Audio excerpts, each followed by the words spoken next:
안녕하십니까. 평안히 잘 계시죠? 오랜만에 뵙겠습니다. 말씀보다 감동적인 찬양이 더 마음에 와닿는 것 같습니다. 찬양을 계속 들었으면 좋겠지만 말씀으로 계속 이어서 여러분들에게 감동을 줬으면 좋겠습니다.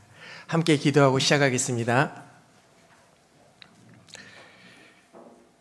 사랑과 은혜가 풍성하시고 거룩하신 하나님 아버지, 소망 없는 우리들을 예수 그리스도를 통해 자녀 삼아 주시고 이 땅에서도 하늘의 소망을 가지고 살아갈 수 있도록 은혜 베풀어 주심에 감사드립니다. 어느 때보다 코로나로 인해 혼란하고 어수선한 세상 속에서도 두려움과 염려 가운데 살아가고 있지만 능력의 말씀으로 천국 소망을 잊지 않도록 하여 주시고 확신과 평강과 기쁨을 누릴 수 있도록 저희 마음을 지켜주심에 더욱 감사드립니다. 이럴 때일수록 더욱 주님께 모든 것을 의지하고 주님만 바라봅니다. 환경과 상황을 핑계하지 않고 신앙을 지키며 승리하는 삶을 살아갈 수 있도록 인도해 주시옵소서. 혹여나 주님의 은혜를 가룟 유다처럼 계산으로 겉모습으로 신앙생활을 하지 않도록 말씀으로 깨우쳐 주시고 비록 부족하지만 주님의 역사에 동참하고 복음의 귀한 통로가 될 수 있기를 간절히 소원드립니다. 말씀을 들을 때 성령께서 저희 마음을 감동시켜 주셔서 하나님 말씀에 굴복하여 변화되어 순종하는 삶이 되도록 인도해 주시길 원하옵니다. 혹여 병중에 계신 분들 주님의 은혜를 잊지 않도록 도와주시고 능력으로 치료하셔서 마지막 때 함께 힘차게 복음을 전하는 귀한 삶을 살아갈 수 있도록 교회도 허락해 주시길 원하옵니다. 또는 시험 가운데 계시는 분들도 주님의 능력의 말씀으로 회복될 수 있도록 주님 도와주시옵소서. 특별히 내일부터 진행되는 중고등부 집회 어린 영혼들에게 주님의 말씀을 온전히 심겨주셔서 마지막 때를 살아가는 마지막 주자로서의 힘차게 삶을 살아가는 귀한 걸음이 될 수 있도록 주님께서 함께 계시길 원하옵니다. 말씀을 전하시는 목사님에게도 능력의 말씀 허락하셔서 담대하게 말씀을 선포할 수 있도록 주님 도와주시옵소서. 오늘도 듣는 말씀 각자에게 필요한 것을 깨닫게 도와주시길 바라고 원하오며 우리를 사랑하시는 예수님 이름으로 기도드렸습니다. 아멘. 마태복음 27장 보겠습니다.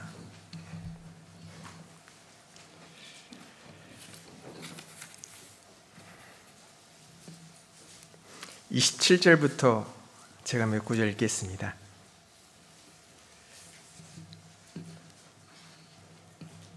마태복음 27장 27절부터입니다.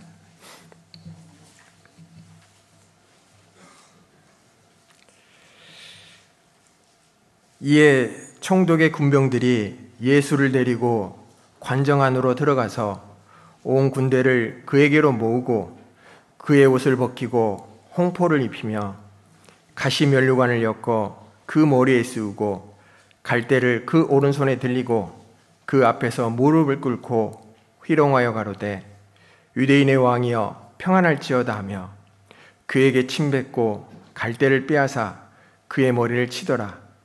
희롱을 다한 후 홍포를 벗기고 도로 그의 옷을 입혀 십자가에 못 박으려고 끌고 나가니라. 여러분들에게 먼저 질문 하나 드리겠습니다. 혹 자신이 어떤 사람인지 궁금해 본 적 있으시나요? 나는 어떤 사람일까? 그럼 남들은 나를 어떤 사람으로 생각하고 있을까? 살다 보면 문득문득 하게 되는 질문입니다. 아내에게나 남편에게나 부모님에게나 혹여나 직장 상사에게 과연 나는 어떤 사람일까? 물론 생물학적인 관계, 사회적인 관계를 통해 아버지, 딸, 아들 그렇게 대답할 수 있겠지만 그러한 관계 속의 대답이 아닌 과연 나라는 사람을 어떻게 바라보고 생각하고 있을까라는 것입니다. 혹여나 그런 질문을 들어본다면 아마 대부분의 사람들이 진실된 말과 더불어 관계를 유지하기 위해서 덧붙여진 말이 추가될 것이 분명합니다. 그럼 과연 교회 안에서 형제자매님들이 나를 어떤 사람으로 생각하고 있을까? 편하고 친절한 사람? 또는 도움이 되는 사람? 아니면 얼굴 마주치기도 싫어하는 사람? 과연 나는 어떤 사람으로 이 교회 안에 함께하고 있을까? 그런 질문이 가끔씩 마음속에 들 때가 있습니다.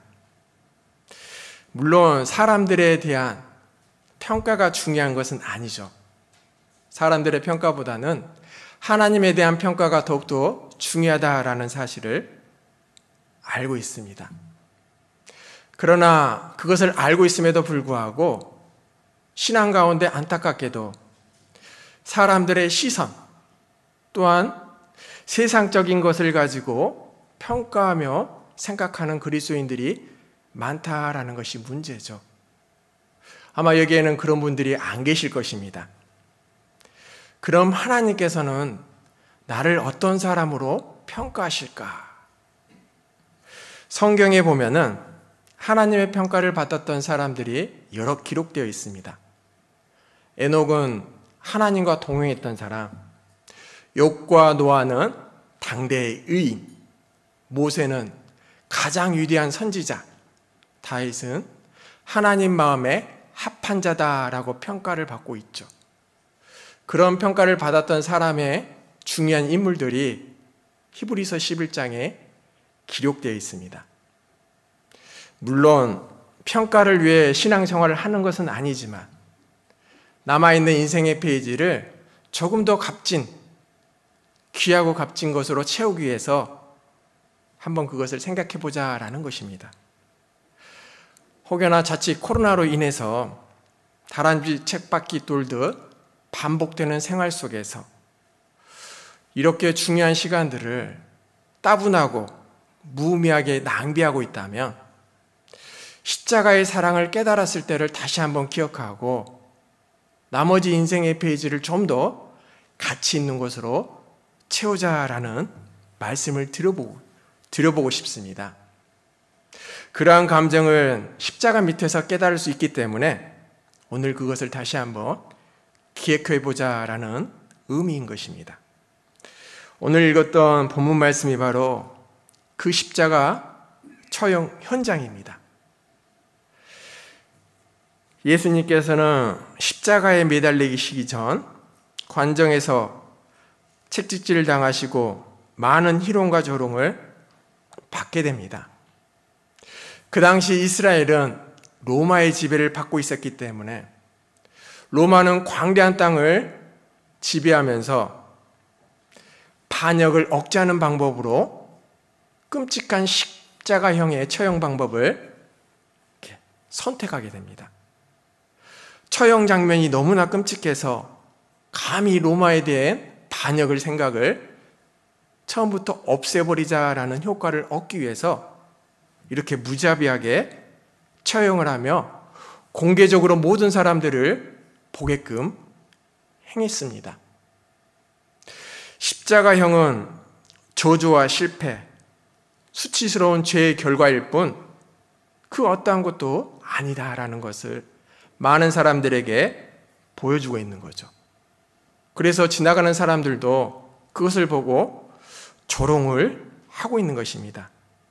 뿐만 아니라 신명기에 있는 말씀처럼 나무에 달린 자는 하나님의 저주를 받았습니다. 유대인들도 십자가에 달린 사람은 하나님의 저주의 결과일 뿐이다라고 생각하고 있었다라는 거예요. 그래서 십자가형을 받은 예수님은 로마법에 따르면 반역죄인, 율법에 따르면 하나님의 저주를 받은 사람들 뿐이었는 거예요. 그러나 죄 없는 예수님이 죄인들을 구원하시려고 대신 죽고 계신다라는 사실을 생각했던 사람은 아무도 없었습니다. 세상을 구원하기 위해서 십자가를 지신 그 현장에 많은 사람들이 함께하고 있었습니다. 근데 십자가를 바라보는 사람들의 반응이 각각 달라요. 시대와 환경은 다르지만 똑같이 십자가 밑에 있는 사람으로서 그 사람들의 반응과 지금 내가 느끼고 있는 십자가의 반응을 한번 비교해 보려고 합니다. 거기에는 많은 부류의 사람들이 서 있었는데요. 그 각자의 사람들이 어떠한 반응을 보이고 있는지를 한 사람 한 사람 살펴보겠습니다. 먼저는 두 행악자입니다. 마태복음 27장 38절입니다.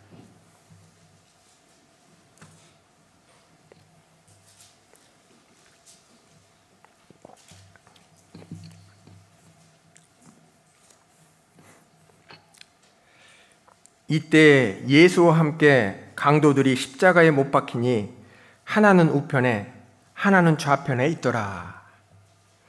그날 골고다 언덕에는 예수님 말고 흉악한 두 강도가 함께 십자가형을 받고 있었습니다. 그런데 그 중에 한 명은 예수님을 저주하고, 그런데 그와 반대로 다른 한 명은 예수님을 믿게 됩니다. 예수님을 믿었던 그 흉악한 강도, 예수님을 따랐던 사람도 아니고 예수님의 제자도 아니지만 십자가 위에서 예수님을 만났고 예수님께서 왜 십자가에 매달려 계신지를 깨달아 알고 예수님을 받아들이게 됩니다. 이처럼 죽음 앞에서 주어진 인생의 마지막 기회를 차버린 사람이 있는가 하면 어떤 사람은 이렇게 꽉 붙잡는 사람도 있습니다. 죽음 건너편에 무엇이 기다리고 있는지 아무리 알려줘도 인정하지 않는 분들, 그러한 인생이 참으로 불쌍한 인생이죠. 그러나 간신히 마지막으로 주어진 기회를 붙잡는 인생은 아마 행복한 인생이 될 것입니다. 그러나 우리는 다행히 기회를 붙잡는 사람입니다. 그 기회를 주님 앞에 갈 때까지 꽉 붙잡고 있어야 되는데 기회를 틈타 살며시 놓는 분들이 계신다라는 거죠. 봉사가 힘들다고, 남들에게 상처를 받았다고, 삶이 힘들고 괴롭다고, 자유롭게 신앙생활을 하고 싶다고, 남들처럼 즐기고 싶다고 잡았던 손을 살며시 놓는다라는 거예요. 그러면서 점점 맹숭맹숭한 신앙생활을 하면서 그런 분들은 결국 어느 날 보이지 않는다라는 것입니다. 여러분, 십자가의 사랑에 불순물이 끼게 되면 구원이 희미해지게 돼요. 그러다 넘어지게 되는 것입니다.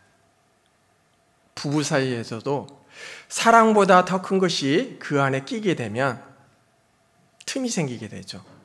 그럼 문제가 발생합니다. 결국 심하면 헤어지게 되는 것처럼 우리도 십자가 관계 속에 무언가가 들어오게 되면 넘어지게 된다라는 사실이에요. 여기 두 강도 중 마지막 기회를 놓친 강도 너무나 안타깝습니다. 그러나 이 강도보다 더욱더 안타까운 사람은요, 알고도 놓는 사람이에요. 평생 십자가를 따르다가 마지막에 뒤돌아선 사람들, 그분들이 더욱더 안타까운 인생이다라는 거예요. 혹여나 여기에 앉아 계신 분들은 그런 분들이 한 분도 안 계시겠죠. 안 계셔야 됩니다. 두 번째, 여기에 있었던 사람 중에 십자가를 못 박게 한 사람들입니다. 예수님이 십자가 처형을 당하게 한 장본인들이죠.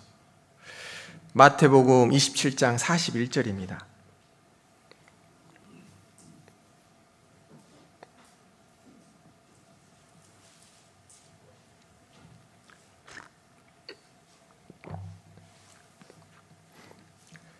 그와 같이 대제사장들도 서기관과 장로들과 함께 희롱하여 가로되 저가 남은 구원하였으되 자기는 구원할 수 없도다. 저가 이스라엘 왕이로다. 지금 십자가에서 내려올지어다. 그러면 우리가 믿겠노라. 대제사장과 서기관들 그리고 장로들, 이들이 예수님을 십자가에 못 박게 한 장본인들입니다. 어리석게도 자신들이 무슨 짓을 하고 있는지를 전혀 모르고 못 박힌 예수님을 바라보면서 희롱하고 있다라는 거죠. 누구보다 하나님을 잘 알았고 율법을 잘 알고 있었던 그들, 그래서 예수님을 바로 알 수 있었지만 아이러니하게 그 사람들이 예수님을 못 박아 죽였습니다.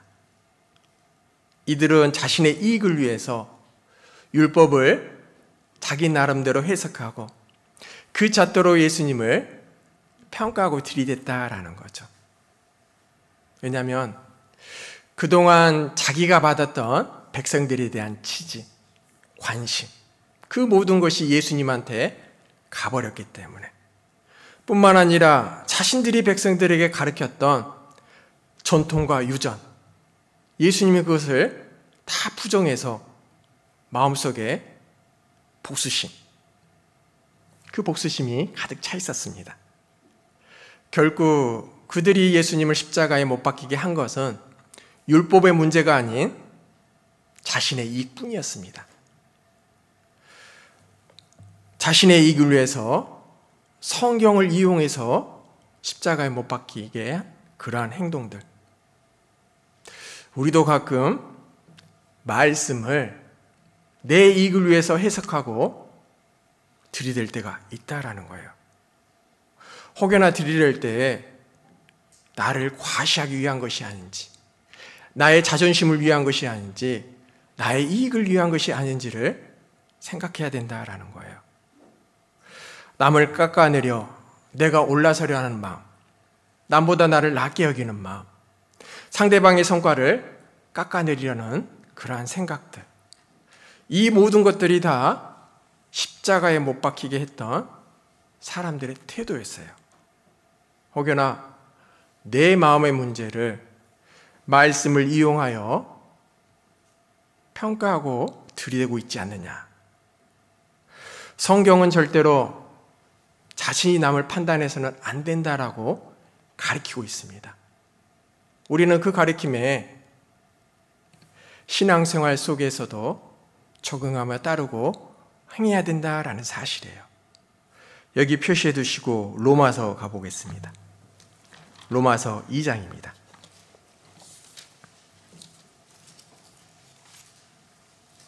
로마서 2장 1절.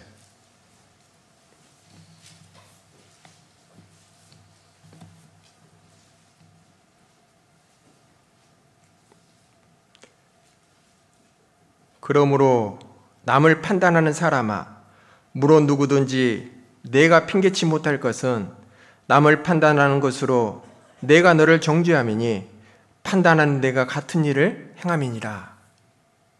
사도 바울은 형제를 판단하는 죄, 정죄하는 죄, 똑같이 그 죄로 말미암아 판단받을 것이다 라고 알려주고 있죠.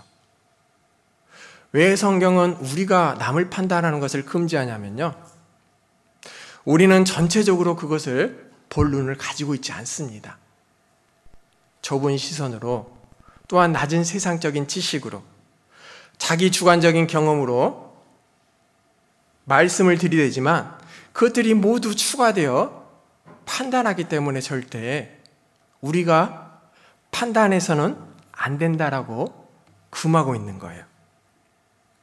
그러니 남을 판단할 기준을 세우는 일, 또한 그 기준에 따라 남을 판단하는 일들, 그 판단에 정죄를 하는 모든 것들 우리가 해서는 안 되는 일이며 하나님께 맡겨야 된다라고 성경은 가르치고 있습니다. 이렇게 말씀드리면 그럼 잘못한 것을 보고도 눈 감고 있으라는 것이냐 라고 말씀드리는 분이 계십니다. 네, 잘못한 것은 바로잡는 것이 맞죠. 그러나 그 권면을 여러분들이 해서는 안 된다라는 거예요. 내가 하기보다는 전도인에게 맡기는 것이 가장 지혜로운 방법입니다.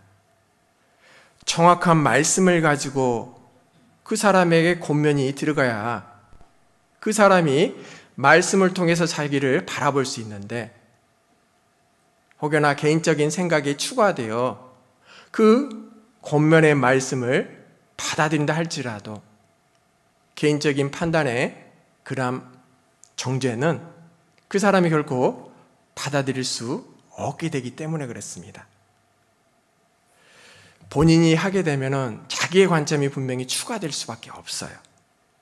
그러니 형제자매님들을 진정으로 사랑한다면 직접적인 충고나 권면이 아닌 전도인에게 말씀드리는 것이 옳은 방법이다라는 것입니다.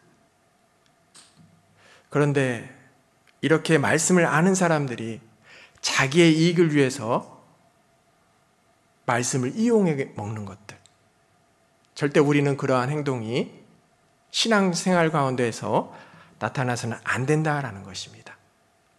세 번째, 함께 있었던 사람, 누가복음 23장을 보겠습니다. 성경을 제가 왔다 갔다 찾게 되는데요, 조금 더 자세히 설명되어 있기 때문에 같은 십자가 처형 현장에 그것을 자세히 설명된 내용을 읽어드리려고 왔다 갔다 하고 있습니다. 누가복음 23장 35절입니다.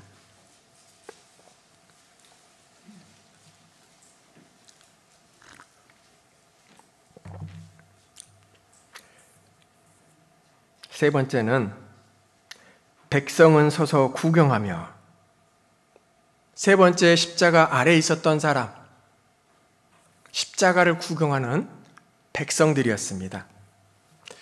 십자가 앞에는 많은 사람들이 그 광경을 보고 있었습니다. 그 광경을 보고 지나가는 사람들 또 있었다라고 성경에 기록되어 있죠. 그들은 십자가 앞을 지나가면서 너가 만일 하나님의 아들이거든 너 자신을 구원해보라 그러면서 조롱하고 있었습니다. 그런데 그들 모두는 예수님을 모르는 사람들이 아니었다라는 거예요. 성경을 보면 예수님 주변에는 항상 많은 사람들이 함께하고 있었습니다.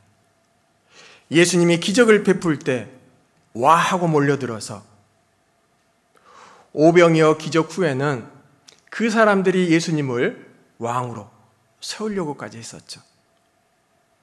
며칠 전에는 나귀를 타고 예루살렘으로 입성하는 예수님 앞에서 호산나를 외치며 환영했던 사람들입니다. 예수님께서 기적과 이적을 통해 많은 것이 주어졌을 때, 세상 말로 한참 잘 나갈 때 그분을 따랐지만 이제 수치와 죽음의 상징인 십자가에 달린 신세가 되자 그저 아무 일 없다는 듯이, 나와는 상관없다는 듯이 십자가 앞에 구경꾼으로 서 있다라는 거예요. 그러면서 예수님을 왕이 아닌 십자가에 못 박혀 하나님께 저주받은 자라고 비난과 조롱을 하고 있습니다. 가슴 아픈 것은 주님께 고침을 받고 기적과 이적을 체험을 했고 은혜를 수없이 받았던 많은 사람들, 예수님께서 십자가를 지시자 그들은 다 구경꾼으로 전락하고 말았습니다. 우리도 어떤 모습으로 십자가 앞에 서 계십니까? 구원을 받을 때는 와 하고 달려들어 예수님을 주라 부르며 평생 순종의 길을 따르겠습니다 라고 다짐을 했습니다. 그런데 조금 힘드니까, 어려우니까 이제 멀리 서서 구경꾼처럼 십자가를 바라보고 있지 않느냐라는 거예요. 교제의 구경꾼, 봉사의 구경꾼, 기도의 구경꾼, 전도의 구경꾼, 선교의 구경꾼, 그 구경꾼으로 멀리 서서 십자가를 바라보고 있지는 않습니까? 교회가 어려우면 다 구경꾼으로 전락하는 사람들이 많이 있죠. 그러다 조용히 안 보이는 분들이 계십니다. 십자가는 나를 위한 것인데 나는 멀찍이 서서 십자가의 구경꾼으로 서 있어야 될까? 아니면 한때는 열심히 쫓아다녔지만 이젠 힘들어 어쩔 수 없어. 그런 생각을 가지고 십자가 앞을 지나쳐야 될까? 그러면 안 되겠죠. 그걸 아시면서도 마지막 시간이 다 됐는데도 왜 멀찍이 서서 구경꾼처럼 바라만 보고 계십니까? 이젠 중공이 되셔야 되잖아요. 우리는 죽을 용기는 없지만 그에 대한 보답은 조금이나마 하고 살아야 되지 않겠습니까? 주님의 은혜는 받았지만 은혜만 누리고 힘들 때는 멀리 서서 구경꾼으로 바라보는 백성들처럼 우리는 십자가 앞에서 구경꾼이 돼서는 안 된다라는 것입니다. 또한 네 번째, 그 앞에는 십자가를 비웃고 조롱하며 희롱하는 사람들이 있었습니다. 35절입니다. 누가복음 23장 35절. 백성은 서서 구경하며 관원들도 비웃어 가로되 저가 남을 구원하였으니 만일 하나님의 택하신 자 그리스도여든 자기도 구원할지어다 하고 군병들도 희롱하면서 나와 신포도주를 주며. 관원들은 요즘 보면 공무원이겠죠. 십자가형이 잘 진행되고 있는지 그렇지 않는지를 아마 보고 있었을 것입니다.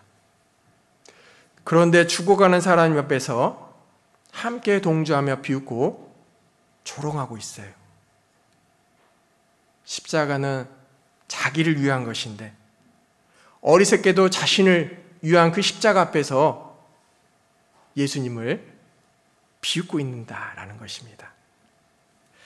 또한 36절에 함께하고 있었던 로마 군병들도 희롱하고 있었죠. 처음 읽었던 본문처럼 그들은 예수님께 홍포를 입히고 가시관을 씌우고 갈대를 들리고 침뱉고 때리며 희롱했던 그들이 죽어가는 예수님을 보고 끝까지 비웃으며 조롱하고 있습니다. 그러면서 남아있던 예수님의 옷가지를 서로 갖겠다라고 하며 제비 뽑고 있어요. 마태복음 27장으로 다시 가보겠습니다. 마태복음 27장 35절입니다.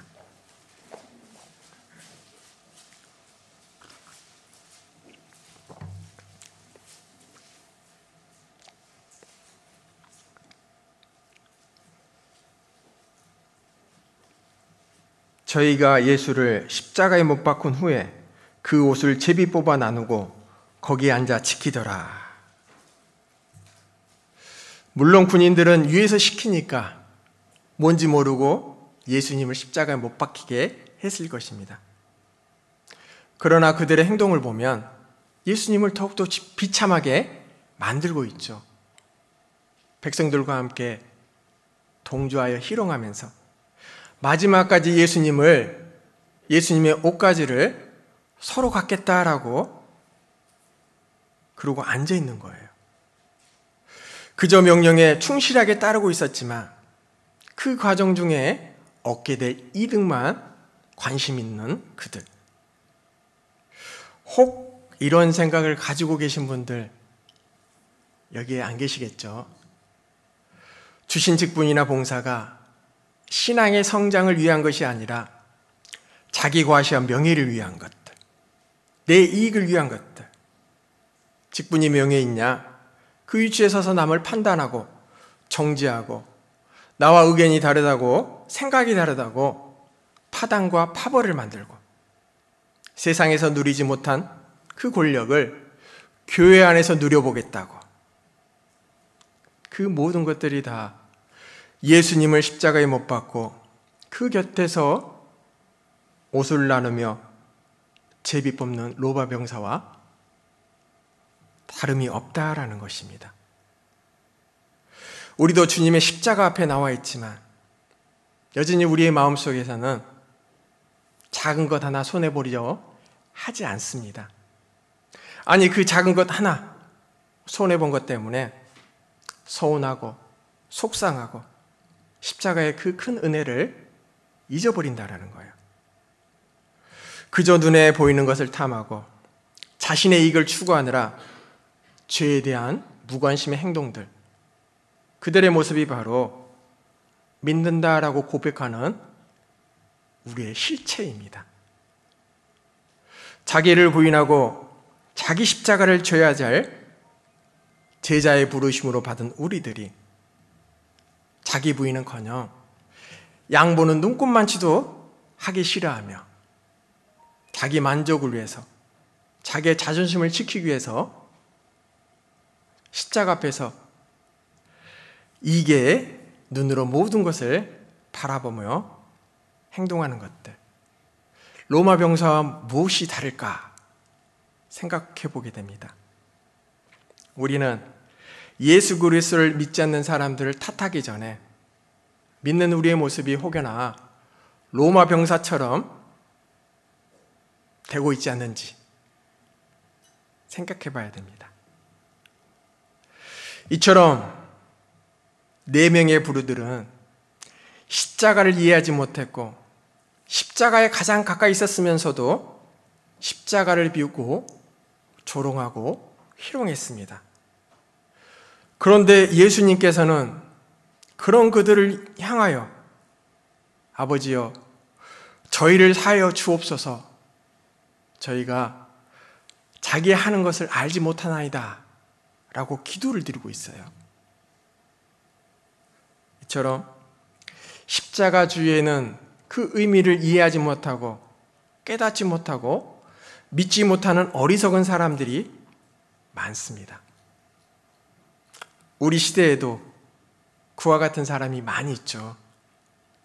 예수님 십자가는 자기를 위한 것인데 나와 상관없는 것처럼 예수님과 교회를 비방하고 조롱하고 핍박하고, 특히나 코로나 사태로 인해 교회가 많은 지탄을 받고 있습니다. 근데 안타까운 것은요, 그 무리 가운데 하나님을 믿는 분까지 합세하고 있다라는 아이러니한 상황이 나타나고 있습니다. 물론 잘못은 지탄받아야 되죠. 근데 그 지탄에 앞장서는 사람이 그리스도인이 돼서는 안 되겠죠.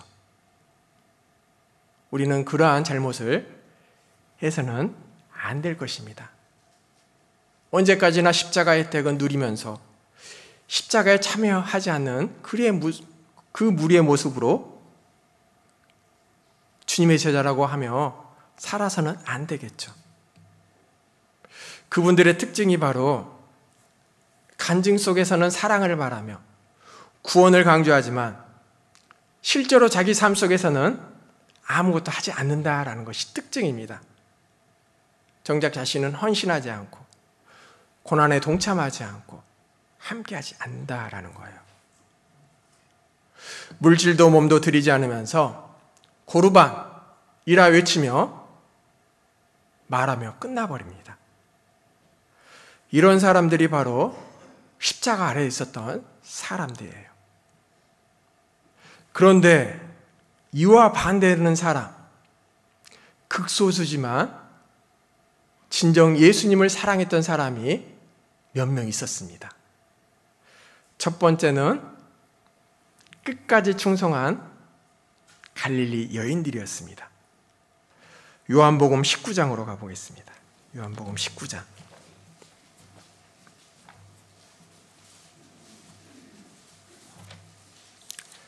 25절입니다.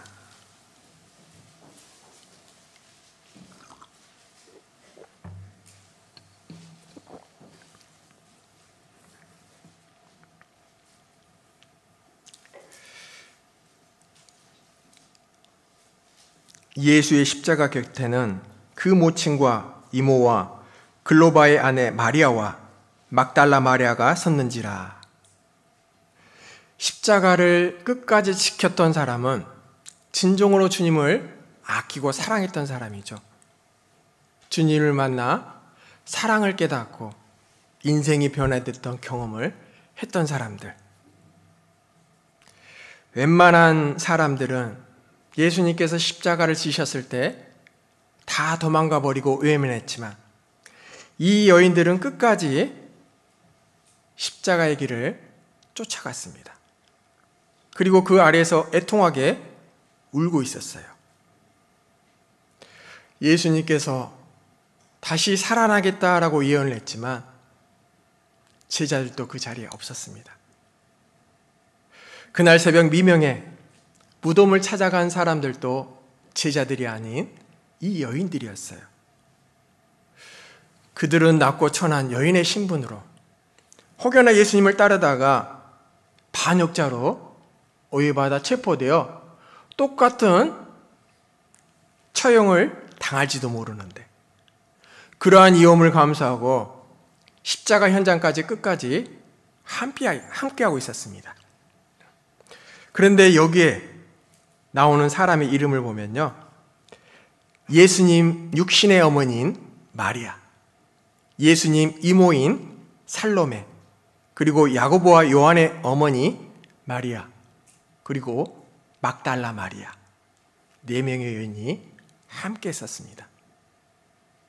막달라 마리아, 7 귀신이 들은 여인, 귀신이 나간 이후로 예수님을 끝까지 쫓아다녔어요. 그녀는 예수님의 마지막을 지켰고 부활하신 예수님을 처음 목격한 여인으로 성경에 기록되어 있습니다.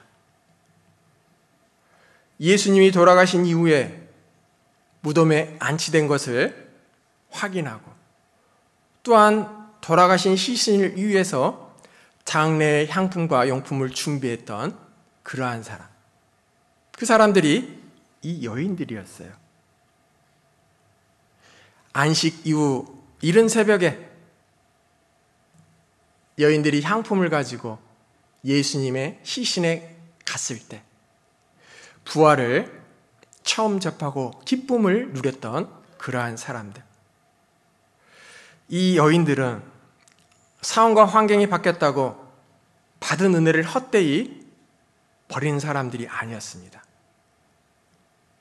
이처럼 사랑하는 것도 중요하지만 하나의 사랑을 끝까지 지키는 것은 더욱 중요한 거예요. 사랑의 대상자를 매번 바꿔가며 저는 평생 사랑했습니다 라고 말할 수는 없잖아요. 우리도 제자들처럼 입으로만 죽기까지 따르겠습니다 라고 말하는 것보다는 그 사랑을 끝까지 지키는 것, 이 여인처럼 끝까지 십자가를 따라가는 제사의 모습, 그것이 값지고 귀한 인생의 페이지를 기록한 방법이다라는 사실입니다. 그리고 가장 중요한 예수님의 제자들입니다. 요한복음 19장 26절입니다. 요한복음 19장 26절.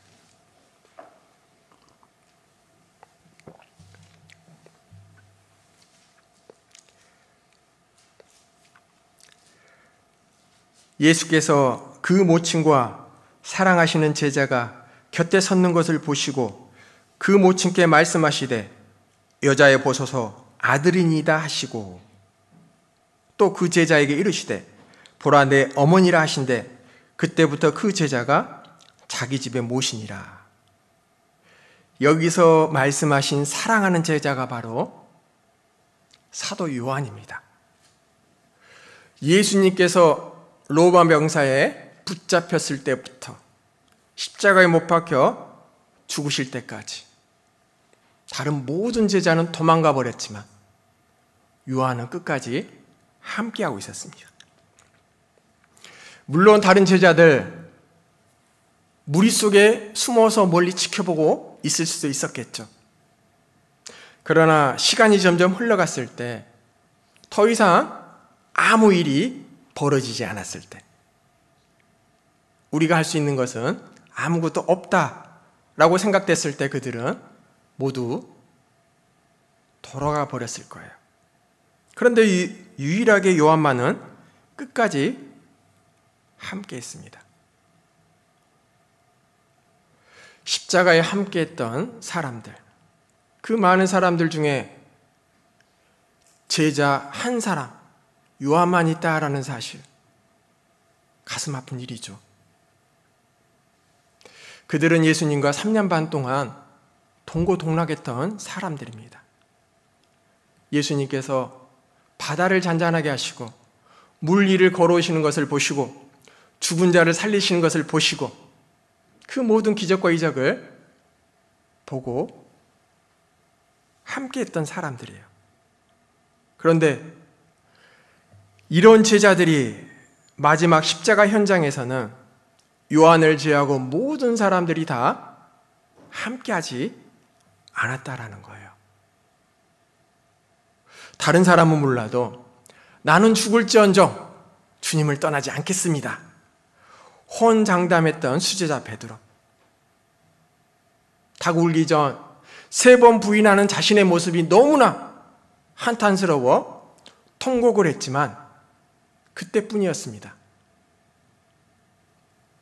사실 십자가 앞에 선 우리의 모습을 볼 때 제자들을 비난할 자격이 누가 있겠습니까?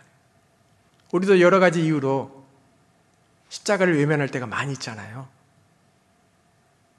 우리도 오늘 듣는 말씀을 통해 마음이 불편하고 찔려도요, 또 여기를 벗어나면 십자가를 입고 살아갑니다. 왜 우리가 환경이 바뀌면 우울하고 불안하고 힘이 없을까요? 그건 신앙의 겉모습, 요식적인 행위 있으나 정직한 마음이었기 때문에 신앙의 능력이 내 삶 속에 발휘되지 않는다라는 거예요. 그러나 성경을 읽고 기도와 같은 신앙적 행위가 끊임없이 나타나고 있기 때문에 나는 그리스도인이다 라고 생각하고 넘어가 버립니다. 그러니까 주님의 능력이 내 삶 속에서 나타나지 않는다라는 거예요. 지금 코로나로 많은 변화가 일어나고 있습니다. 한 번도 겪어보지 못한 영상 예배, 영상 교제, 온라인 집회, 수양회, 수련회, 그 모든 것들이 취소되고 한 번도 경험하지 못한 것들이 내 신앙의 한복판에 들어와 있어요. 그래서 어떤 분들은 교회의 위기다, 그리스도인의 위기다라고 이야기합니다. 왜 이런 위기 속에서 하나님께서 이 모든 것을 허락하셨을까? 우리는 그것을 곰곰이 생각해 봐야 됩니다. 마태복음 16장입니다. 마태복음 16장 13절입니다.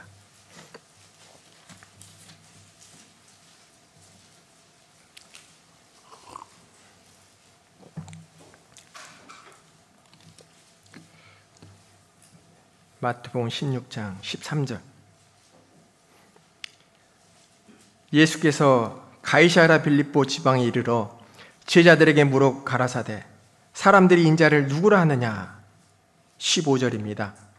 가라사대 너희는 나를 누구라 하느냐?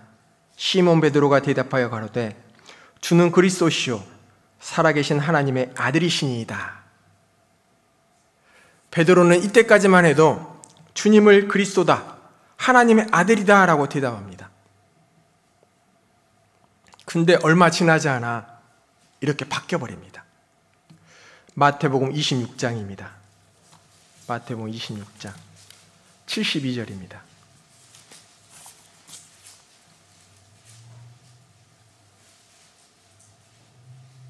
마태복음 26장 72절. 베드로가 맹세하고 또 부인하여 가로되 내가 그 사람을 알지 못하노라 하더라. 이때가 베드로의 신앙의 본 모습입니다. 주님은 그리스도시요 살아계신 하나님의 아들이니다 라고 고백할 때가 아니라요, 주님을 부인할 때가 바로 베드로의 진짜 신앙인 거예요. 우리의 신앙도 평소에는 잘 드러나지 않습니다. 평소에는 모두 좋아 보이고 비슷해 보입니다. 하지만 위기의 순간에 내 신앙이 어떤지가 드러나게 돼요. 물론 우리만 그런 것은 아니죠. 많은 사람들이 위기의 순간에 믿음이 들통나 버리는 것이 성경에 반복되어 기록되어 있습니다. 출애굽기 14장 한번 보겠습니다.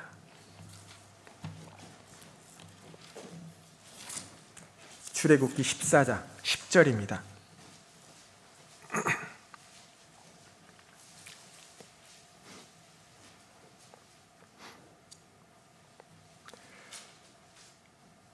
바로가 가까이 올 때 이스라엘 자손이 눈을 들어 본즉 애굽 사람들이 자기들에 미친지라 이스라엘 자손이 심히 두려워하여 여호와께 부르짖고 그들이 또 모세에게 이르되 애굽에 매장지가 없으므로 당신이 우리를 이끌어내어 이 광야에서 죽게 하느냐 어찌하여 당신이 우리를 애굽에서 이끌어내어 이같이 우리에게 하느냐 우리가 애굽에서 당신에게 구한 말이 이것이 아니뇨 이르기를 우리를 버려두라 우리가 애굽 사람을 섬길 것이라 하지 아니하였더뇨 애굽 사람을 섬기는 것이 광야에서 죽는 것보다 낫겠노라. 이스라엘 백성은 애굽에서 10가지 재앙을 경험하며 하나님의 능력을 확인했던 사람들입니다. 그런데 하나님에 대한 믿음이 없었죠. 죽게 되니까 그들의 입에서 나온 말이요, 애굽에서 노예로 살게 그냥 가만히 두지 왜 여기까지 데리고 와서 여기서 죽게 하느냐. 믿는다고 모세를 쫓아왔지만 믿음 없는 것이 들통나 버렸습니다. 위기의 순간에 꼭 자기의 믿음의 본 모습이 나타나게 되죠. 사무엘상 13장에 보면 사울이 블레셋과 전쟁할 때였습니다. 왕이 된 지 2년이 되었는데 그때 그의 마음은 하나님보다는 자기 중심적인 생각이 자라나고 있었어요. 그래서 사무엘이 기다리라 명했지만 7일을 기다리지 못하고 스스로 번제를 드리게 됩니다. 물론 백성들이 두려워하여 흩어지는 것을 막고자 하여 할 수 없이 핑계로 제사를 드렸다라고 이야기하고 있지만 사실 그 마음에는 하나님보다는 자기 생각에 사로잡혀 있었다라는 것이 나타나 버렸죠. 하나님께서 위급한 순간에 그 평소에 가지고 있던 것을 드러내 보이십니다. 그것이 진짜라는 것을 알려주시는 거예요. 사울만 그런 것이 아니죠. 하나님의 일을 하는 모든 선지자들, 아니 그리스도인들도 마찬가지입니다. 그렇지 않으면 자신의 본 모습을 오해해요. 평소 실력을 알고 싶어서 하나님께서 이런 환경을 통해 내 신앙을 자꾸 보여주고 계셔요. 코로나로 인해 하나님께서 깨닫게 해주신 것이 무엇일까? 잘 아시는 것처럼 하나님의 시간표죠. 근데 시간표 뒤에는요, 내 신앙의 본 모습입니다. 가려지고 감추었던 내 신앙의 현 주소예요. 왜 주님께서 성경에 번개같이 도둑같이 오시겠다라고 말씀하셨냐면 여러분들의 평소 신앙을 보고 싶은 거예요. 위기 때 진짜 실력이 드러나듯이 지금 내 진짜 신앙의 모습이 나타나고 있습니다. 아무리 입으로 간증을 해도 말씀과 봉사에 빠지지 않고 지냈어도 지금 흔들리고 있다. 이게 내 신앙의 본 모습입니다. 이처럼 요한을 제외한 다른 제자들, 믿음 없는 것이 십자가 밑에서 다 드러나 버렸습니다.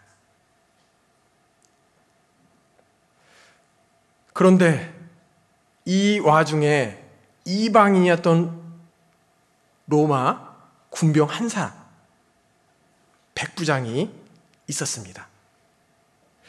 그의 임무는 골고다에서 형 집행하는 것을 감독하는 감독이었겠죠.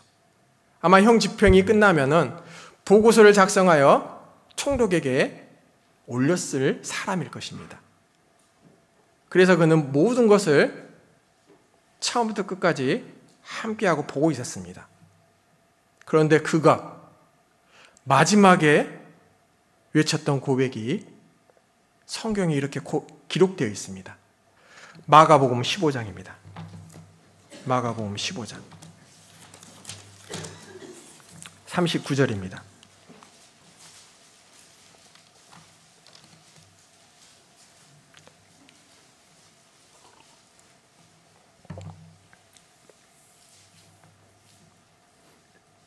마가복음 15장 39절. 예수를 향하여 섰던 백부장이 그렇게 운명하심을 보고 가로되 이 사람은 진실로 하나님의 아들이었도다 하더라. 함께한 많은 사람들 가운데 유일하게 예수님의 십자가의 죽음을 통해 하나님의 아들이심을 고백한 사람이 바로 이방인 백부장이었습니다. 어떻게 그는 그러한 고백을 할 수 있었을까? 백부장은 십자가형이 집행되기 시작부터 끝까지 다 지켜봤을 것입니다. 그 지켜본 그러한 일이 한두 번 행해졌던 것이 아니었겠죠. 여러 번 봤을 거예요. 그런데 오늘 특별하게 십자가에 달린 이 예수님은 그동안 겪어본 사람과 너무나 다른 거예요. 예수라는 죄인이 6시간 동안 십자가에 못 박혀 그러한 큰 고통 속에 있으면서도 한 번도 자기를 십자가에 못 박게 했던 그 장본인들, 종교 지도자, 대제사장, 그 모든 사람들에게 원망하거나 조주를 하지 않습니다. 심지어 자기의 은혜를 깨달았던 백성들, 조롱하는 그 사람들에게도 한마디 불평의 목소리를 내지 않아요. 물론 고통에 부르짖거나 울지도 않습니다. 자신을 사정없이 내리쳤던 사람들, 그 모든 사람들에게 불만의 목소리가 아닌 안타까운 사랑의 목소리를 내게 되는 거예요. 아버지, 저들을 사하여 주옵소서. 자기들이 하는 일을 알지 못하나이다. 다 이루었다. 아버지여, 내 영혼을 부탁하나이다. 그러한 예수님의 행동의 모습 뿐만 아니라 그때는 특이한 자연현상이 나타나고 있었죠. 온 땅에 어둠이 임하며 성소의 휘장이 찢어지고 땅이 진동하고 바위가 터지고 무덤이 열리는 엄청난 기적도 함께하고 있었습니다. 결국 그는 예수님을 보고 하나님의 아들이심을 고백할 수 있었다라는 사실입니다. 그리고 여기에 또 한 사람이 있습니다. 십자가를 지었던 또 한 사람, 구레네 시몬이라는 사람입니다. 예수님이 십자가를 지고 가실 때, 힘이 붙여 쓰러졌을 때 십자가를 대신 지고 언덕에 올랐던 사람이 바로 구레네 시몬입니다. 마가복음 15장 21절입니다.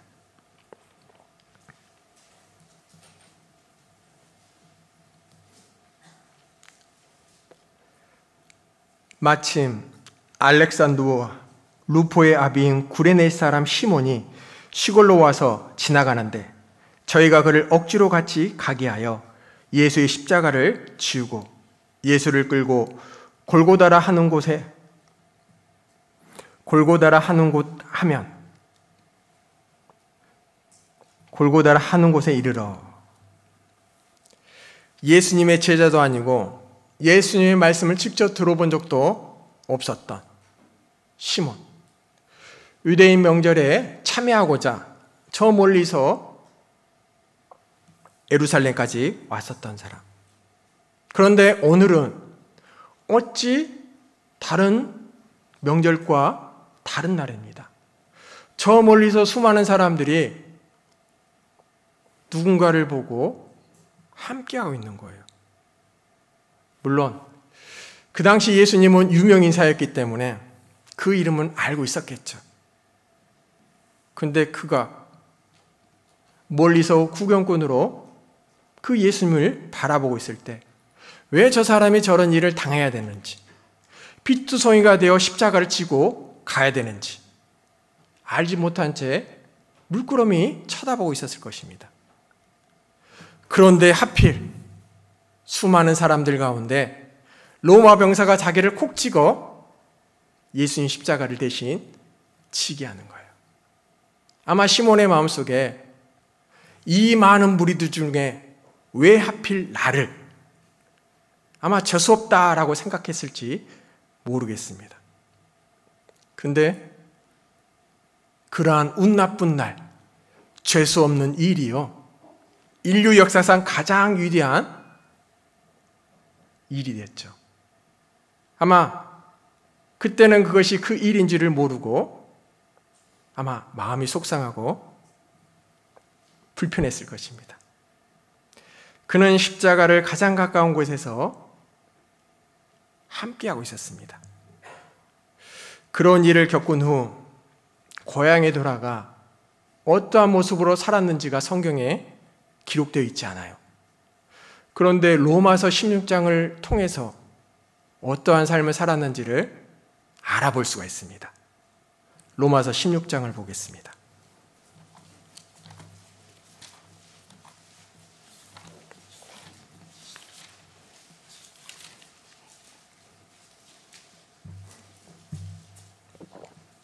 로마서 16장 13절입니다.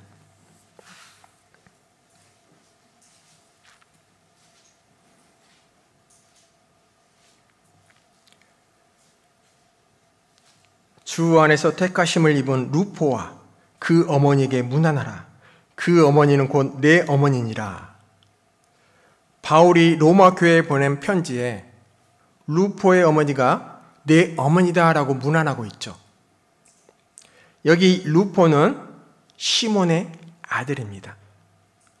루포의 어머니는 바로 시몬의 아내예요. 시간이 흘러 루포는 바울의 동역자가 되어 있었고 그의 어머니는 바울이 내 어머니다라고 할 만큼 훌륭한 신자가 되어 로마 교회를 섬기고 있었습니다.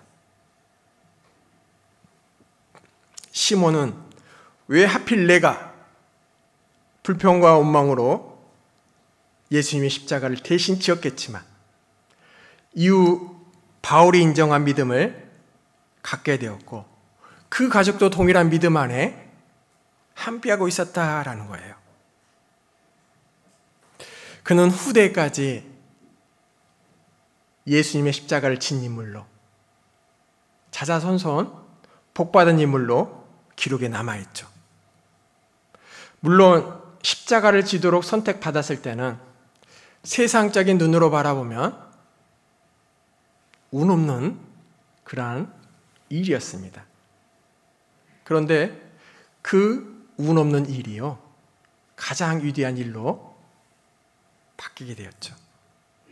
물론 자의는 아니지만 주님에게 봉사할 기회를 로마 병사를 통해 주어지게 되고 그 일로 말미암아 특별한 사람이 되었고 최고의 행운아로 기록되어 있습니다. 아마 그는 이 일을 두고두고 감사하며 주님의 은혜를 기억했을 것입니다. 이것을 보면 주님의 일을 할 때 기쁨으로 섬기며 스스로 자원하며 하는 일만 하나님의 일이다라고 생각되지만 경우에 따라서는 구레네 시몬처럼 억지로 흘린 땀도, 억지로 바친 물질도, 마지못해서 하는 헌신도 하나님의 나라의 일이 될 수 있다라는 것을 알려주고 있죠. 물론 자원하는 것은 더욱더 좋겠지만 억지로 하는 것이 안 하는 것보다 낫다라는 거죠. 원래 사람의 본성은 자기가 하고 싶은 것만 하며 살고자 합니다. 그런데 살다 보면 하고 싶은 것만 하며 살 수 없다라는 것을 알게 돼요. 싫지만 억지라도 해야 하는 것들, 그것이 분명히 있고 하고 싶어도 안 되는 일도 분명히 있습니다. 대한민국 남자들은 군대에 가기 싫지만 억지라도 반드시 군대에 가야 됩니다. 학생들은 공부하기 싫지만 억지라도 학교 가서 공부해야 됩니다. 직장인들 직장 가기 싫지만 억지라도 가서 직장 생활 해야 됩니다. 그리고 자매님들도 명절 때 시댁 가기 싫지만 억지라도 가서 며느리 노릇 해야 됩니다. 하루 종일 허리 펴지 못하고 음식 준비하는 것 억지라도 해야 돼요. 신앙생활도 마찬가지입니다. 하나님께서 요나에게 니느웨로 가서 말씀을 전하라. 그러나 그는 가기 싫어 도망갔지만 다시 끌려가 억지로 하나님 말씀을 선포했습니다. 신앙생활도 기뻐서 하는 일보다 마지못해서 하는 일도 있다라는 거죠. 물론 하고 싶은 것만 하는 사람, 마음에 내켜야 하는 사람, 아직 어린아이, 성숙하지 못한 사람들일 거예요. 마음에 내키지 않지만 억지라도 하는 사람들은 철든 사람일 것입니다. 솔직히 세상이요, 건강하게 돌아가는 이유는 바로 이렇게라도 하는 사람이 있기 때문에 그래요. 교회도 사회도 모든 것이 유지되는 것이 바로 이런 사람들 때문이다라는 거예요. 때로는 힘들어 도망가고 싶지만, 포기하고 싶고 왜 이래야 되는지 원망스럽기도 하지만 내 자리를 지키면서 내가 하지 않으면 안 된다라는 생각으로 끝까지 책임감을 억지라도 감당하는 사람들, 그 사람들 때문에 지금 지켜주고 유지된다라는 것입니다. 하지만 이보다는 더 나은 태도, 기왕 하는 것, 억지로가 아니라 자발적으로 하는 것, 그것이 가장 올바른 태도겠죠. 아마 여기 앉아 계신 분들은 다 그런 마음일 것입니다. 베드로전서 5장입니다. 베드로전서 5장 2절.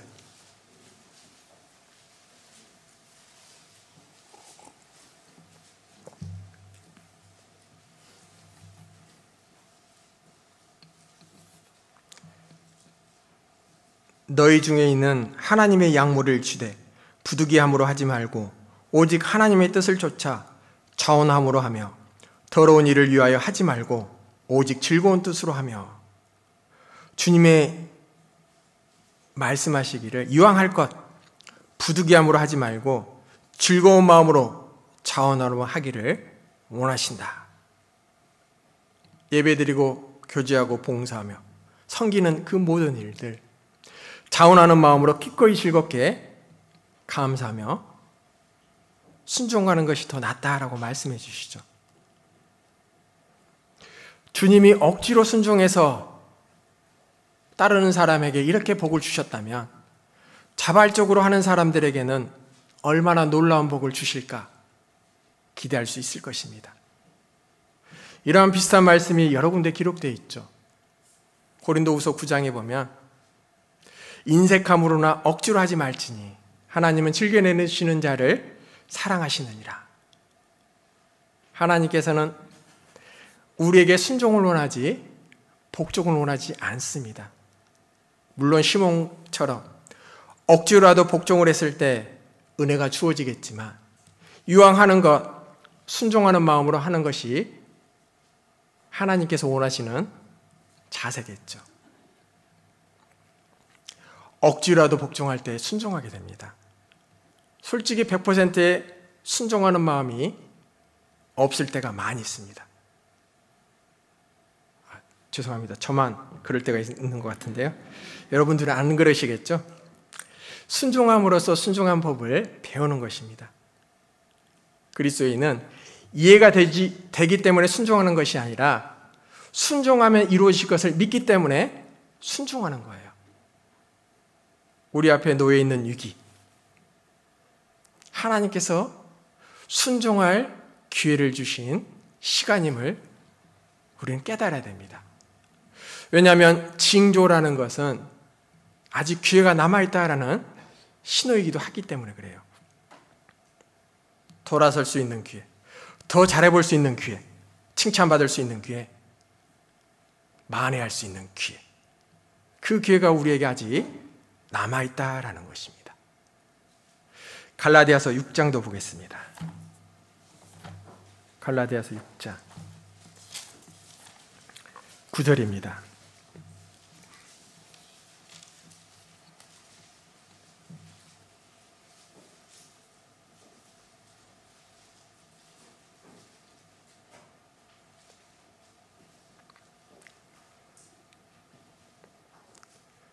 우리가 선을 행하되 낙심하지 말지니 피곤하지 아니하면 때가 이름에 거두리라. 그러므로 우리는 귀에 있는 대로 모든 이에게 착한 일을 하되 독 믿음의 가정들에게 할지니라. 우리는 귀에 있는 대로 선을 행해야 됩니다. 갇혀 지낸 지 1년이 넘었습니다. 이 시점에 피곤해 지쳐 쓰러질 때입니다. 그런데 하나님께서 우리에게 알려주시는 것이요, 피곤하면 쉽게 낙심이 되고 포기한다라는 거예요. 아마 그동안 아무렇지도 않았던 모든 것들이 서서히 피곤으로 몰려올 수도 있을 것입니다. 근데 그 피곤을 우리는 이겨낼 수 있어야 돼요. 왜냐하면 이겨내지 못하면 말씀을 읽어도, 기도를 해도, 봉사를 해도 그 피곤 때문에 실증나고 짜증만 올라와요. 물론 육신적으로 피곤할 나이지만 영적으로까지 피곤을 느껴서는 더욱더 삶이 힘들어진다라는 사실을 우리는 알고 영적으로는 피곤을 느끼지 말라라는 것입니다. 할 수 있을 때가 기회이고 할 수 있는 지금이 기회인 것입니다. 우리는 이러한 시간 속에서도 얼마 남지 않는 기회를 생각해야 돼요. 기회가 주어질 때 선을 행하면 반드시 거둘 때가 있다. 가족에게 사랑을 베풀 수 있는 기회, 주님을 위해 봉사할 수 있는 기회, 복음을 전할 수 있는 기회. 예전과 같이 할 수는 없지만 내가 할 수 있는 일을 찾아 그 일을 행해야 되는 거예요. 혹여나 오늘 지금 듣는 말씀이 마지막일 수도 있겠죠. 우리는 그 마지막 기회를 놓쳐서는 안 될 것입니다. 옆에 있는 자매님들과 얼굴을 보고 교제할 수 있는 기회, 그 기회가 마지막이었다면 혹여나 그동안 불편한 일로 말미암아 인사도 안 했다면 이젠 정리하고 인사할 수 있는 기회, 그 기회를 우리는 잡아야 되는 거예요. 주님께 드릴 수 있는 기회가 마지막이었다면 아까워하지 않겠죠. 놓고 가는 모든 것들을 안타깝게 그냥 버리고 가진 않을 것입니다. 땀 흘리며 설거지했던 것이 마지막이었다면 불평하지 않고 기쁜 마음으로 했을 텐데 항상 이런 아쉬움이 남는 것이 우리의 생활이었을 거예요. 그런데 그 시간에 종착역이 저 멀리 보이기 시작하고 있습니다. 빌립보서 3장도 보겠습니다.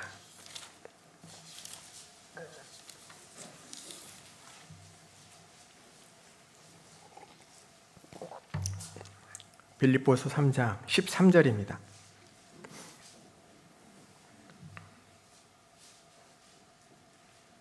형제들아, 나는 아직 내가 잡은 줄로 여기지 아니하고 오직 한 일, 즉 뒤에 있는 것은 잊어버리고 앞에 있는 것을 잡으려고 푯대를 향하여 그리스도 예수 안에서 하나님 위에서 부르신 부름의 상을 위하여 쫓아가노라. 사도 바울은 로마 감옥에 있으면서 빌보 성도들에게 자신이 지금까지 한 일은 다 잊어버렸다. 나는 만족하지 않고 앞으로도 뛰어갈 거다. 왜냐하면 그것이 기회였기 때문에. 뒤를 돌아보며 기회를 놓쳤다고 아쉬워하지 말고 앞만 보고 달려가라. 지금까지 주어진 기회에 최선을 다했지만 그러한 시대적 상황을 지켜본다면 그 시간도 얼마 남지 않았음을 우리는 알 수가 있습니다. 시대를 분별하는 그러한 지혜를 통해 남아있는 시간을 계산해보고 어떠한 일에 독 힘써야 될지를 우리는 깨달아 알아야 됩니다. 에베소서 5장입니다. 에베소서 5장 15절입니다.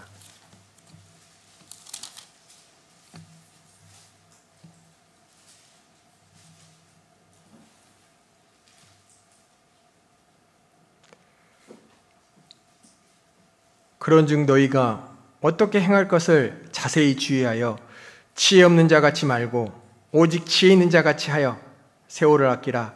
때가 악하니라. 그러므로 어리석은 자가 되지 말고 오직 주의 뜻이 무엇인가 이해하라.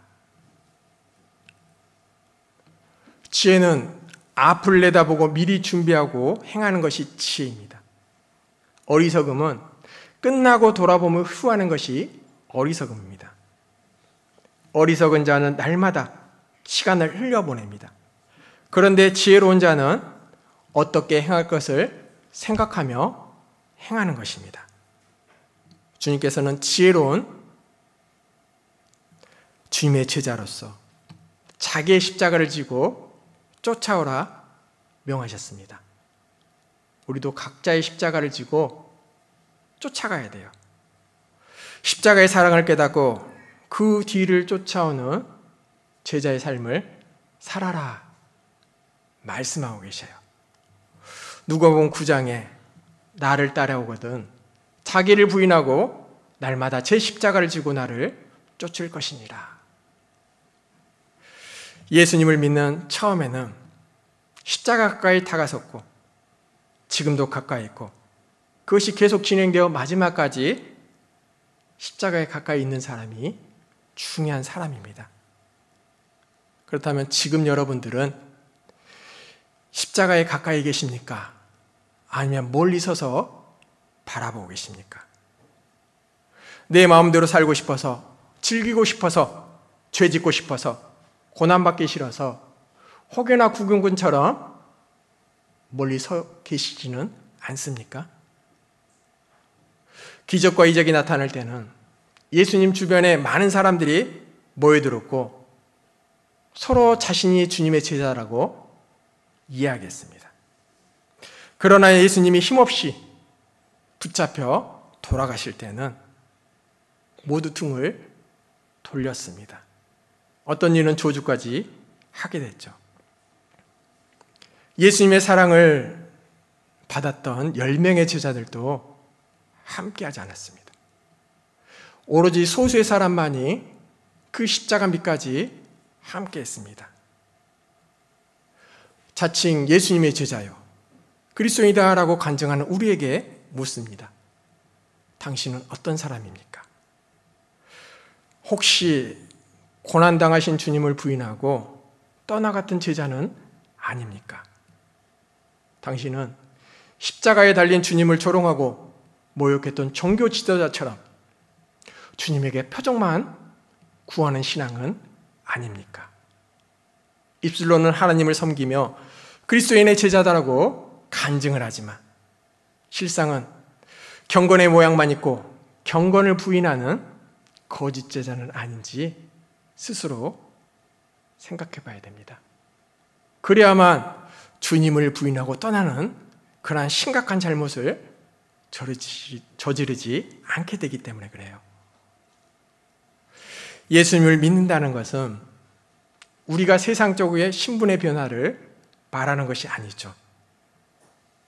십자가는 어떻게 너의 인생을 살아갈 것인가 라는 것을 묻고 있는 것입니다. 우리에게 필요한 것은 주님을 죽기까지 따라가겠습니다. 혹여나 우리의 능력으로 열심히 하겠습니다.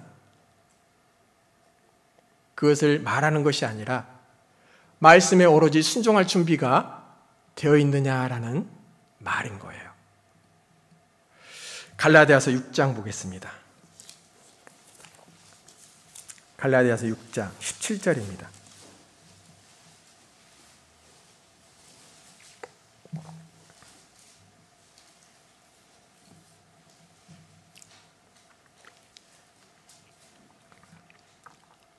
이후로는 누구든지 나를 괴롭게 말라. 내가 내 몸에 예수의 흔적을 가졌노라. 바울은 자기의 십자가를 지고 주님을 끝까지 뒤따라갔습니다. 복음을 전하다 주님의 이름으로 말미암아 얻게 된 수많은 고난의 흔적들.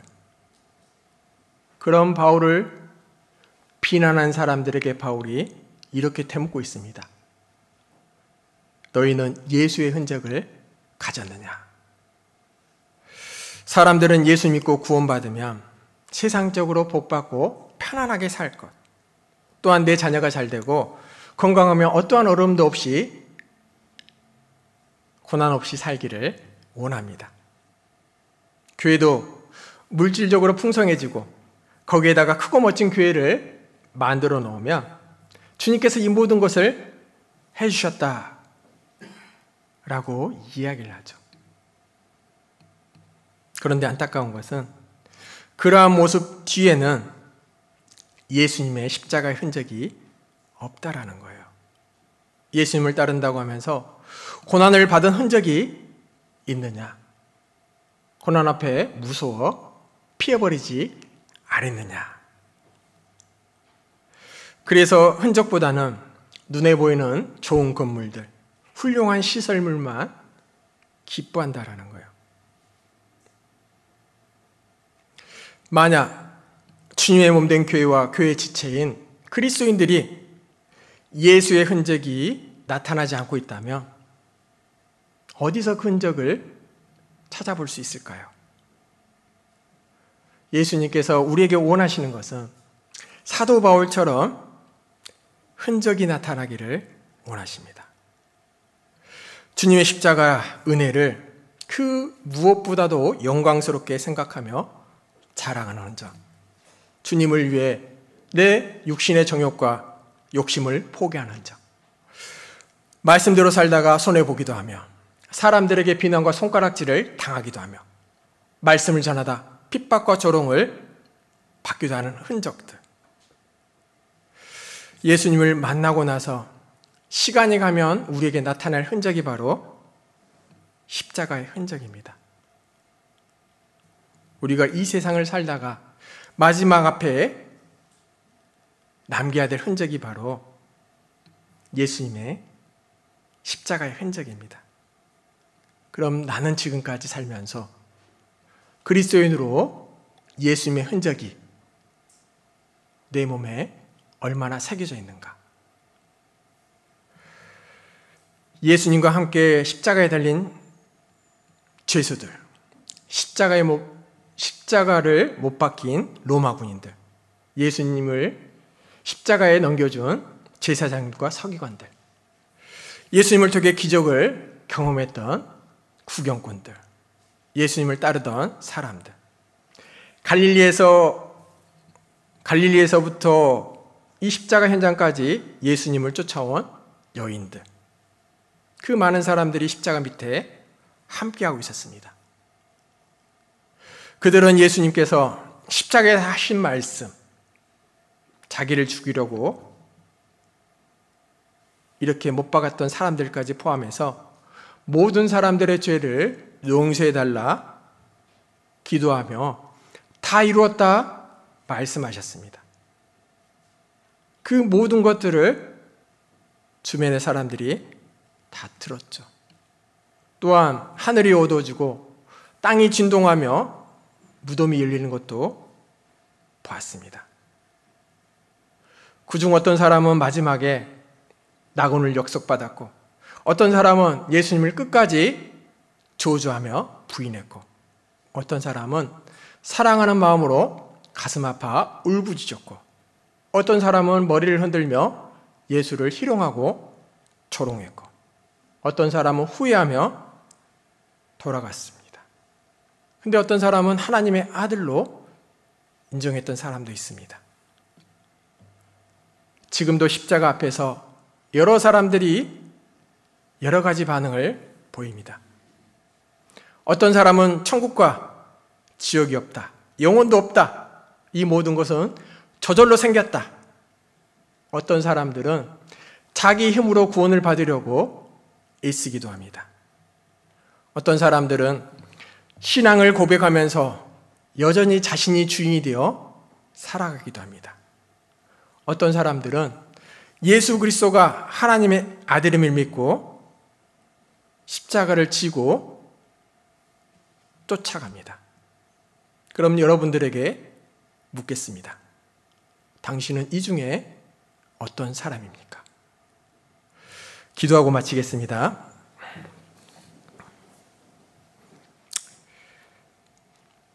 하나님 아버지, 그리스도 예수 안에서 우리를 자녀 삼아 주심에 진정 감사드립니다.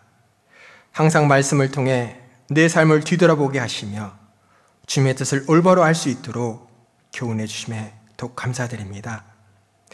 저에게 맡겨진 사명의 중대함을 잊지 않고 주님의 마음으로 나머지 생애를 살아갈 수 있도록 도와주시옵소서. 주님 오실 때까지 내 자리를 끝까지 지킬 수 있도록 붙잡으시길 원하옵니다. 우리 형제자매님들의 각자의 삶을 통해 또한 김포교회를 통해서 계획하신 모든 일들을 이루어 주시고 사랑으로 하나 되어 복음의 사역에 최선을 다하는 교회가 될 수 있도록 함께해 주시길 원하옵니다.